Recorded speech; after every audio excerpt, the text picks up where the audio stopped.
नमस्कार, एक बार फिर आप सभी का स्वागत। आप देख रहे हैं देवभूमि। देहरादून से खबर है, सीएम त्रिवेंद्र सिंह रावत कैबिनेट में बड़े फैसले लेते नजर आए। कैबिनेट में 20 प्रस्तावों पर मुहर लगी है। एक प्रस्ताव को अगली कैबिनेट के लिए रोक लिया गया है। कैबिनेट में 21 प्रस्ताव पेश किए गए थे और 20 प्रस्तावों पर मुहर लगाकर एक प्रस्ताव को रोका गया, जो फिलहाल जानकारी मिली है। एक प्रस्ताव को अगली कैबिनेट बैठक के लिए रोका गया है। तो फिलहाल 20 प्रस्ताव जो अहम प्रस्ताव बताए जा रहे हैं उनको मुहर लगा दी गई है।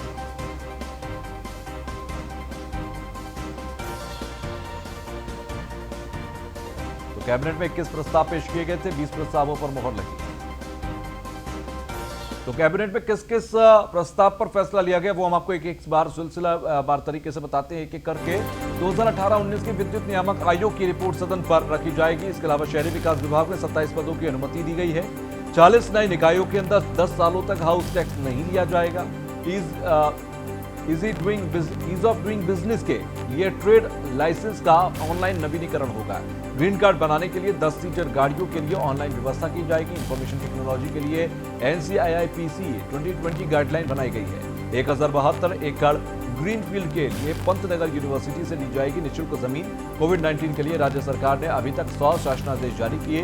2020-21 अनुसूचित जाति छात्रवृत्ति के लिए 30,61,68,000 की स्वीकृति दी गई। प्रत्येक ब्लॉक में एक उत्कृष्ट अटल मॉडल विद्यालय खुलेगा। उत्तराखंड खंडसारी नीति को 1 साल के लिए विस्तार किया गया। राज्य के सभी जिलों में मधु ग्राम बनाए जाएंगे। इसके अलावा महिला उद्यमियों के लिए सरकार 5100 वेंडिंग जोन बनाएगी। राष्ट्रीय शिक्षा नीति 2020 को कैबिनेट ने अंगीकृत किया। सरकार ने शिक्षा मंत्री की अध्यक्षता में एक टास्क फोर्स का गठन किया है। इसके अलावा चीफ सेक्रेटरी की अध्यक्षता में भी स्टीयरिंग कमेटी बनाई गई है।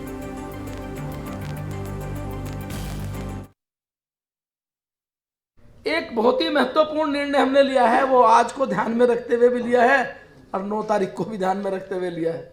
हमने राज्य में ये कियोस्क, ये जो एक पूरा जो हमारे पटरी ठेली वाले वेंडिंग जोन में रहने वाले उनके लिए एक पूरा कियोस्क बना के देना, तो ये हमने जितनी महिला उद्यमी उनके लिए केवल किया है। और इसके उद्देश्य से हमने फर्स्ट फेज में 5000 हम ये कियोस्क बनाएंगे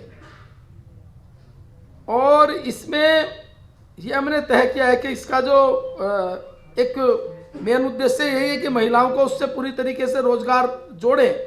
और इसको जो आवास विभाग के अंतर्गत जो शहरी विकास के हमारे प्राधिकरण, स्थानीय विकास प्राधिकरण, उसके माध्यम से इसको किया जाएगा। नगर पालिका, नगर पंचायतें, नगर निगम इसमें सहयोग करेंगे। इसके हमने 4 मॉडल तैयार किए हैं। पहला मॉडल है जो लाभार्थी वो अपनी भूमि पर बनाएं। दूसरा मॉडल है जो हमारे वेंडिंग जोन है उसमें हम बनाएं। जो 8 नगर निगम है हमारे, उसके अंतर्गत जो सिटी और लेवलहुड सेंटर हमने बनाए थे, आजीविका केंद्र, उसमें बना कर दें।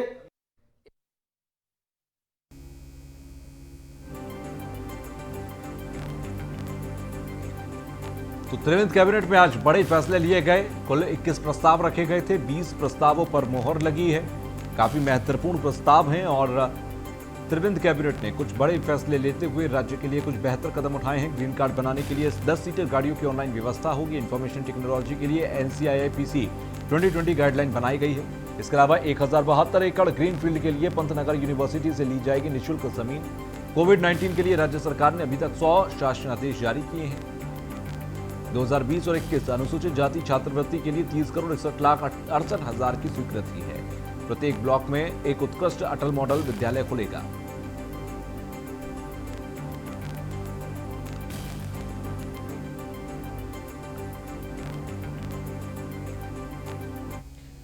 तो भाई, अवैध निर्माण पर चला प्रशासन का बुलडोजर। देहरादून में प्रशासन ने नंदा चौकी इलाके में अवैध मार तोड़ दिया है। सरकारी भूमि पर लोगों ने कर रखे थे अवैध कब्जे और ऐसे में प्रशासन ने 45 भवनों को खाली करने के लिए दिया था नोटिस। अवैध कब्जे नहीं छोड़ने पर प्रशासन ने बुलडोजर चलाया। विकासनगर SDM के नेतृत्व में कार्रवाई हुई। पक्के मकान तोड़ने से लोगों में भारी आक्रोश है। अतिक्रमण हटाने को लेकर हाईकोर्ट भी लगातार मॉनिटरिंग कर रहा था।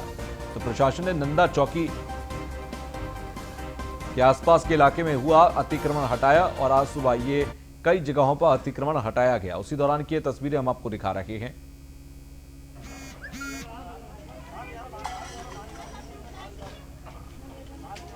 तो प्रशासन ने 45 भवनों को खाली करने के लिए नोटिस दिया था।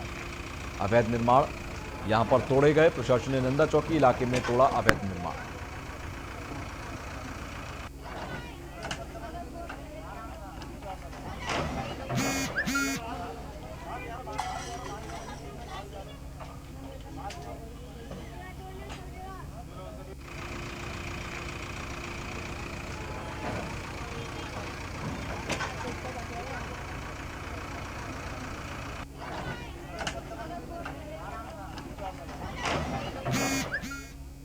तो वहीं सीएम त्रिवेंद्र सिंह रावत ने किया दिनेशपुर का दौरा। स्वामी गोपाल महाराज जी को दी श्रद्धांजलि। सीएम ने स्वामी जी के समाधि पर किए पुष्प अर्पित। भारी संख्या में स्वामी जी के भक्त रहे मौजूद और गोपाल जी महाराज एक महापुरुष थे। महाराज जी हमारे दिल में बसे हुए हैं, ये सीएम की तरफ से कहा गया। सीएम त्रिवेंद्र सिंह रावत ने आज पुष्प अर्पित किए। भारी संख्या में स्वामी जी के भक्त भी वहां पर मौजूद थे। तो भारी संख्या में स्वामी जी के भक्त मौजूद रहे और उसी दौरान सीएम त्रिवेंद्र सिंह रावत ने कहा कि स्वामी गोपाल महाराज हमारे दिल में बसे हैं। इस दौरान सीएम ने उन्हें श्रद्धांजलि अर्पित की। टेक्निकल प्रॉब्लम है, लेकिन उस प्रॉब्लम को दूर किया जा रहा है कुछ अमेंडमेंट के साथ, तो बहुत जल्दी उसका समाधान कर लिया जाएगा। निश्चित रूप से हमको भी बहुत खराब लगता है, जो एक बहुत ही राष्ट्रवादी समाज है और वहाँ पर पाकिस्तान का नाम आए तो खराब लगता है, तो उसके लिए अमेंडमेंट।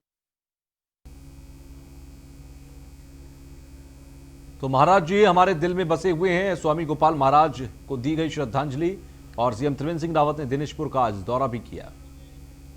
तो भारी संख्या में स्वामी जी के भक्त मौजूद रहे। स्वामी गोपाल महाराज जी को श्रद्धांजलि आज दी गई।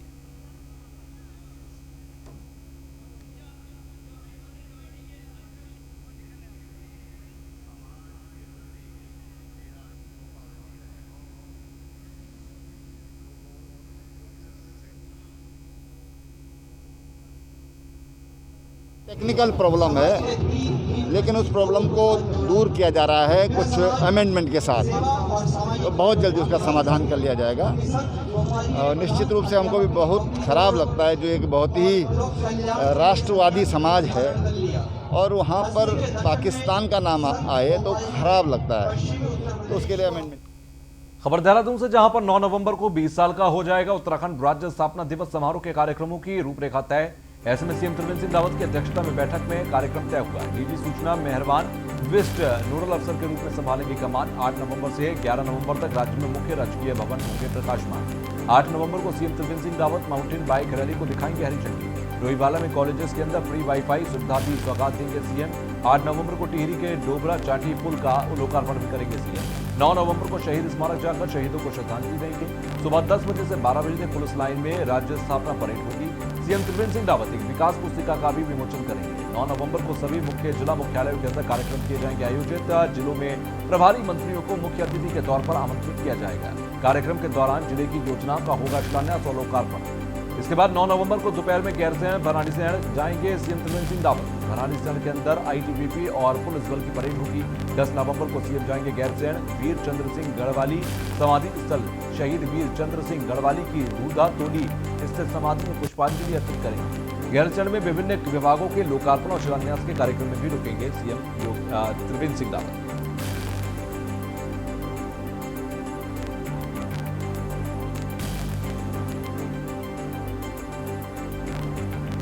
तो 9 नवंबर को पूरे 20 साल का हो जाएगा उत्तराखंड। 9 नवंबर राज्य स्थापना दिवस और ऐसे में 9 नवंबर को 2 दशक पूरे हो जाएंगे राज्य को बने हुए। ऐसे में तमाम कार्यक्रम रहेंगे और उन कार्यक्रमों में सीएम त्रिवेंद्र सिंह रावत पहुंचेंगे।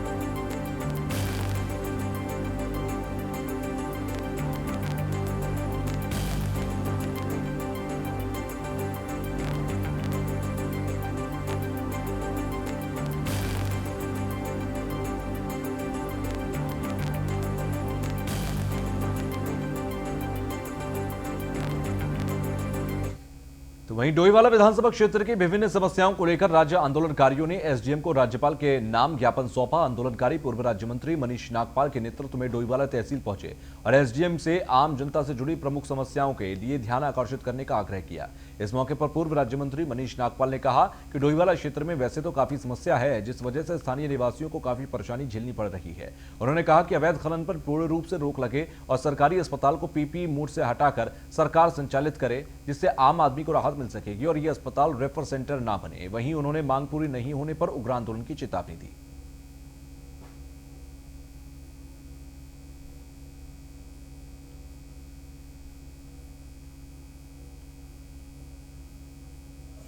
समस्याओं का समाधान जन समस्याओं का समाधान करो। राज्य सरकार होश में सीट है, लेकिन उसके बावजूद भी यहाँ समस्याओं का अंबार लगा हुआ है। जैसे सबसे पहले तो ये हॉस्पिटल का है, ये प्राइवेट में दे रखा है। हमारी ये मांग है कि इसको तुरंत सरकारी में किया जाए और यहाँ सरकारी डॉक्टर रखे जाएं, ताकि मरीजों को और जो तीमारदार उनके आते हैं उन्हें आसानी हो और लोगों का इलाज अच्छे से हो सके। वो सीधा आते हैं, सीधा रेफ़र हो जाते हैं जॉली ग्रांट हॉस्पिटल के लिए। दूसरा हमारी मांग ये है कि डोईवाला शुगर मिल पुरानी हो चुकी है, उसमें नया प्लांट लगाया जाए ताकि और अधिक लोगों को रोज़गार मिल सके और क्या कहते हैं 12 महीने डोईवाला मिल चल सके। खनन डोईवाला में हो रहा है, उसको तत्काल रोका जाए, क्योंकि नदियाँ बंद पड़ी हैं, उसके बावजूद भी खनन हो रहा है, लोग मर रहे हैं, मजदूर मरते हैं, कुछ कार्रवाई नहीं होती है। तो इन्हीं सभी मांगों को लेकर हमने आज यहाँ पर ये ज्ञापन। मांग ये भी है कि जो गन्ना किसानों का मूल्य है वो 450 रुपये किया जाए कम से कम, और उन्हें अच्छा बीज दिया जाए ताकि उन्हें अच्छी फसल मिल सके और लोगों को और अधिक रोजगार मिल सके और किसान संपन्न हो सके।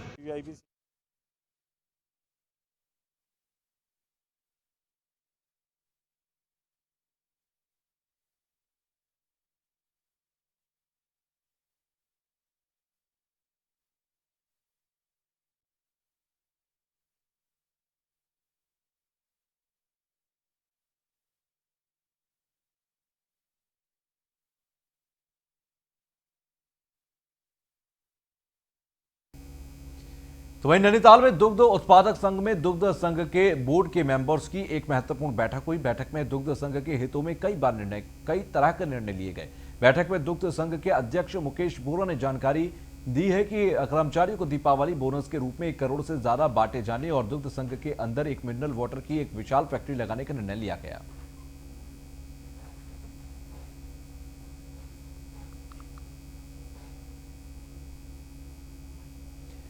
तो वहीं उत्तराखंड के लालकुआं में कोतवाल सुधीर कुमार ने जगह जगह लोगों से अपील की है कि कोरोना काल अभी खत्म नहीं हुआ। त्योहारों के मद्देनजर क्षेत्र में भीड़ भाड़ ज्यादा होने के चलते और सोशल डिस्टेंसिंग का पालन न करने वालों के खिलाफ कड़ी से कड़ी कार्रवाई की जाएगी।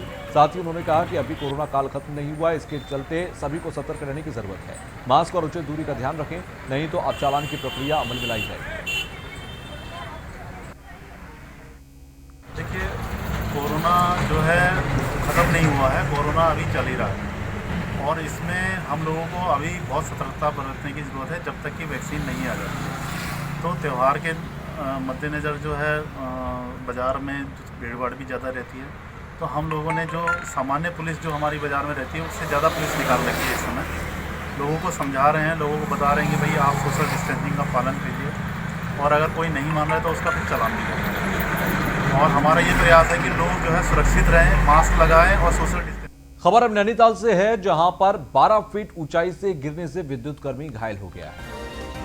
नैनीताल के अंदर 12 फीट ऊंचाई से गिरने से विद्युत कर्मी घायल हुआ। पेड़ की टहनी काट रहा था विद्युत कर्मी और लाइन शटडाउन होने से बड़ा हादसा टल गया, लेकिन लाइनों को दुरुस्त करने का काम कर रहा था। सर पर गंभीर चोट लगी है, हायर सेंटर रेफर किया गया है। जिला अस्पताल की दीवार पर यह काम कर रहा था विद्युत कर्मी और उसी दौरान ये ऊपर से गिरा, जिसके बाद 12 फीट की ऊंचाई से गिरने से सर पर इसके गहरी चोट आई। इसे फिलहाल हायर सेंटर रेफर कर दिया गया है। आज जो था ये मेंटेनेंस के लिए था, लॉपिंग पेड़ों की लॉपिंग चॉपिंग के लिए शटडाउन था। लाइन तो बंद थी, लेकिन ये पेड़ काटने के दौरान टहनी एक ऊपर से गिर के तार पाट की थी, तो ये जाली में चढ़ गए थे। शायद में जाली में चढ़ के निकाल रहे थे तो जाली से फिसल गए नीचे, तो हेड वो इनके सिर में चोट लग गई। आज ये हरीरा आए थे सुगाताल के निवासी 30 साल के, फॉल फ्रॉम हाइट का केस था। करीब 10 से 12 फीट की ऊंचाई से नीचे गिरे, और भी ज़्यादा हो सकता है। माथे पे इनकी काफ़ी गहरी चोट थी, करीब 10 सेंटीमीटर की, और ब्लीडिंग काफ़ी हुई है। हमने अपना प्राइमरी ट्रीटमेंट तो अपनी तरफ से दे दिया। इनको अर्जेंट रिक्वायरमेंट है CT स्कैन की, तो उसके लिए हमने ट्रीटमेंट देके सुशीला तिवारी रेफर कर दिया। तो वहीं पौड़ी में त्योहारों के नजदीक आते ही खाद्य विभाग हरकत में आ गया। खाद्य सुरक्षा विभाग ने जिला मुख्यालय में मिठाई की दुकानों में छापेमारी की और मिठाइयों के सैंपल लिए। जिला खाद्य सुरक्षा अधिकारी रचना लाल ने बताया कि उनकी टीम ने सभी ब्लॉक मुख्यालय और मुख्य बाजारों से फूड सैंपलिंग लिए हैं। फिलहाल आपको बता दें कि उन्होंने बताया कि रूटीन के तौर पर ये सैंपल लिए जा रहे हैं। इसके साथ ही पैकिंग सामानों की एक्सपायरी डेट भी देखी जा रही है। जिला खाद्य सुरक्षा अधिकारी ने बताया कि कुछ मिष्ठान भंडारों में साफ सफाई में कमी पाई गई, जिसको देखते हुए उन दुकानदारों के चालान काटे गए।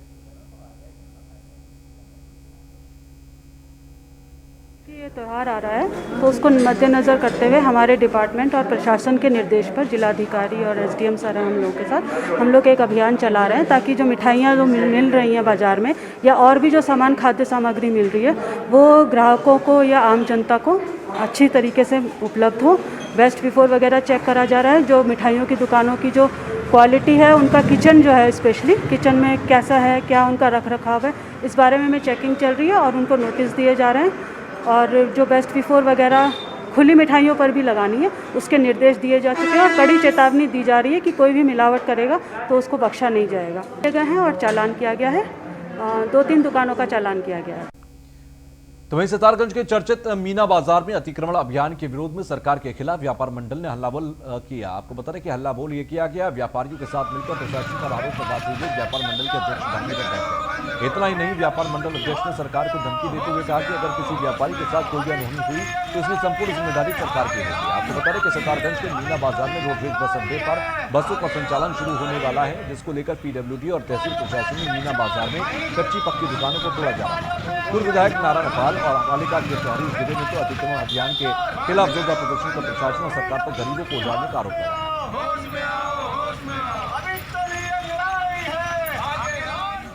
मेरा जिलाधिकारी महोदय, उप जिलाधिकारी से निवेदन है, मेरा सभी अधिकारी जो सक्षम अधिकारी यहाँ लगे हुए हैं उनसे निवेदन है कि मेरे जो लघु उद्योग, छोटे से व्यापारी, सब्जी व्यवसाय, ये छोटे छोटे जो व्यापारी, फुटकर व्यापारी हैं, उनको 8x10 की जगह देके उनका फंड लगवाकर उनको व्यवसाय के लिए दोबारा से उनको रोडवेज के किनारे से जगह दे दी जाए, जो कि उनकी रोजी रोटी जो उजड़ रही है वो उनको मिल जाए।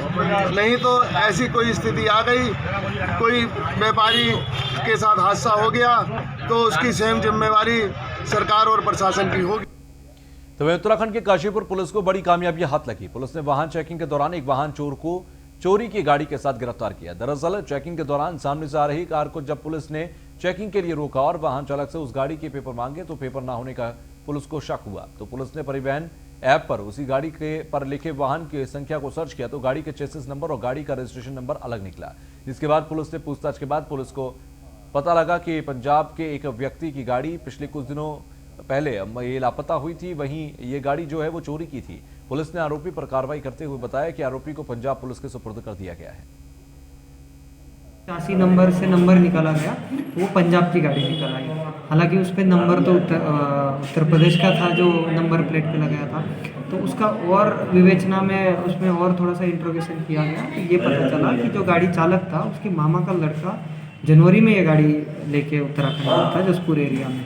तब से ये लोग नंबर प्लेट चेंज करके इस गाड़ी को चला रहे थे। ये पूरा की पूरा संदिग्ध वाहन का मामला था। इसमें और थोड़ा सा इंक्वायरी की गई और पंजाब पुलिस से संपर्क किया गया तो ये पता चला ये गाड़ी का मालिक जनवरी से गायब है। तो उनकी हत्या हुई या उनके कुछ साथ हादसा हुआ ये तो अभी इन्वेस्टिगेशन का पार्ट हो जाएगा। तो वहीं उत्तराखंड में बेरोजगार लोगों को रोजगार देने के लिए मुख्यमंत्री ने स्वराज रोजगार योजना का शुभारंभ किया था। इस योजना के तहत लोगों को काफी हद तक अपना रोजगार शुरू करने का सुनहरा मौका मिला। तो वहीं जसपुर क्षेत्र के लोगों को स्वराज रोजगार योजना की जानकारी और इसके लाभ के बारे में बताने के लिए कृषि मेले का आयोजन किया गया। मेले में मुख्य अतिथि के तौर पर पहुंचे सांसद अजय भट्ट ने दीप प्रज्वलित कर कृषि ऋण मेले का शुभारंभ किया। साथ ही इस मेले में कोऑपरेटिव बैंक द्वारा जसपुर के कई किसानों को रोजगार के लिए 0% ब्याज पर लगभग 10 लाख का लोन दिया गया। और साथ ही मुख्यमंत्री स्वरोजगार योजना के अंतर्गत आसान किस्तों पर लगभग 20 लोगों को रोजगार के लिए ई रिक्शा का वितरण सांसद अजय भट्ट द्वारा किया गया। में 28 लाख कीमत इसका इस समय बहुत इजी किस्तों पर दिया गया है।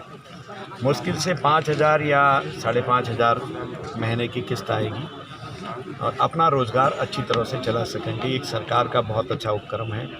इसी तरह से किसानों को भी आज ऋण वितरण हुआ है 8-10 लाख रुपए का। तो यह भी ऋण जो बांटा गया है, इससे भी कोई अपना गाय पालेगा, कोई भैंस पालेगा, कोई बकरी पालेगा, कोई किसानी का काम करेगा, या जो अपना रोजगार जैसे करना चाहते हैं। तो जो हमारी मुख्यमंत्री स्वरोजगार योजना है, उसके अंतर्गत ये स्कीम के तहत आज कोऑपरेटिव द्वारा ये वितरण किया गया है। इसी तरह से जो हम लोन दे रहे हैं आज, जिन्होंने लोन लिया है, चाहे 1 लाख 1.5 लाख कुछ भी लिया है, वो 0% उस पर ब्याज पड़ेगा, यानी कि ब्याज पड़ेगा नहीं। तो वहीं रुद्रप्रयाग में विगत वर्षों तक करवा चौथ व्रत के लिए साधारण महिलाओं से लेकर कामकाजी महिलाएं खूब खरीदारी के साथ ही कई दिनों पहले से तैयारी करती थी। इस वर्ष जहां एक और कोरोना से बाजारों की रौनक छिनी है, वहीं दूसरी ओर कामकाजी महिलाओं ने पुरानी पेंशन बहाली को लेकर मेहंदी की रस्म के दौरान अपने हाथों में अपने पिया के नाम के साथ ओल्ड पेंशन स्कीम लिखवाकर सरकार से मांग की है कि सभी कर्मचारियों को उनके 2005 से पहले के कर्मचारियों के तहत ही पेंशन का लाभ दिया जाए। सरकार से निवेदन करता हूं कि जो पुरानी पेंशन योजना है उसको लागू होना चाहिए। इसलिए होना चाहिए कि सांसद और विधायक तो अपने पेंशन पुरानी पेंशन योजना के तहत पेंशन ले रहे हैं, लेकिन जो नया कर्मचारी आ रहा है उसकी पेंशन वो 60 साल नौकरी कर रहा है और उसके बाद उसको पेंशन मिल रही है 700-800 रुपये। ये कहाँ का न्याय है? और अगर इसको मानवाधिकार आयोग में ले जाया जाए तो ये सरकार के विरुद्ध मानहानि का दावा हो सकता है। तो मेरी जनप्रतिनिधियों से ये निवेदन है, जो सरकार में बैठे हैं, सांसद हैं चाहे विधायक हैं, वो अपने ही तरह आम कर्मचारी को समझे और अब जैसे उन्होंने पुरानी पेंशन योजना अपने लिए लागू की है, वैसे ही कर्मचारियों के लिए ये पेंशन योजना लागू होनी चाहिए। तो वहीं उत्तराखंड के चमोली में करवा चौथ के अवसर पर आज सुबह से ही गोपीनाथ मंदिर में चहल पहल देखने को मिली है। महिलाओं ने मंदिर में पूजा अर्चना कर अपने पति की लंबी उम्र की कामना की। आपको बता दें कि एक और जहां पति की लंबी उम्र के लिए औरतें यहां व्रत रखती हैं, तो वहीं पति भी परंपरा को निभाते हुए अपनी पत्नी की लंबी उम्र के लिए व्रत रख रहे हैं। ये उनका कहना है कि जब हमारी जीवन संगिनी हमारे लिए लंबी उम्र की कामना करती हैं, तो हम भी उनकी लंबी उम्र और अच्छे स्वास्थ्य के लिए व्रत क्यों नहीं रख सकते। आज के दिन अपने पति की लंबी उम्र रखने के लिए हम लोग आज के दिन पूरे दिन भर ये फास्ट रखते हैं, व्रत जो रखा जाता है।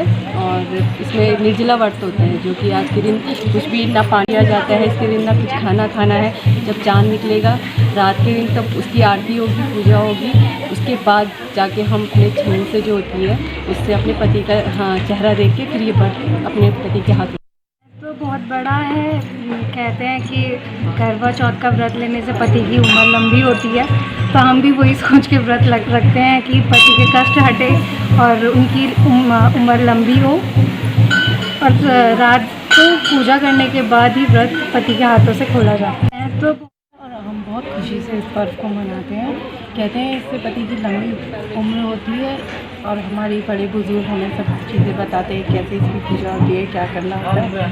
हम सब उनके साथ साथ पूजा करते हैं, शाम को व्रत खोलते हैं और अपने पति की लंबी उम्र के लिए मनोकामना करते हैं। माता रानी से सर्वनाथ। सुना जाता है कि ये पति की लंबी उम्र की आयु के लिए ये व्रत रखा जाता है, वो महिलाओं की तरफ से। लेकिन जब महिलाएं रख सकती तो हमको भी रखना चाहिए, तो हमारे लिए इतना कर सकती तो हमें भी इनके लिए कुछ करना चाहिए। एक दिन का व्रत है, ये कोई ज़्यादा लंबा फास्ट नहीं है, एक दिन। तो इसी के साथ एक छोटा सा ब्रेक ले रहे हैं। ब्रेक के बाद भी खबरों का सिलसिला लगातार जारी रहेगा।